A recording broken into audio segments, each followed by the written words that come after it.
fons dels artistes és una escultura que va crear Joan Baptista Suara per al jardí del Museu de Belles Arts en 1934, però després de la guerra es va traslladar al sud, on estem, a la plaça del Mercat. Podem veure dues figures femenines que representen dues nimfes que estan sobre un pedestal en el qual estan posats els noms d'alguns dels artistes més importants de Castelló, com pot ser Castell, Oller, Isidora o Viciana. Les dues nimfes estan sostinent una clòxina, la qual brota aigua per 4 cares.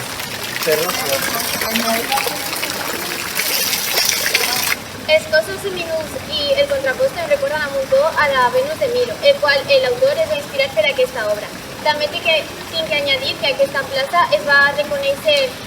fa uns anys pejorativament amb la plaça de les Tortilleres, però avui en dia ens podem asseure en aquest banc en representació del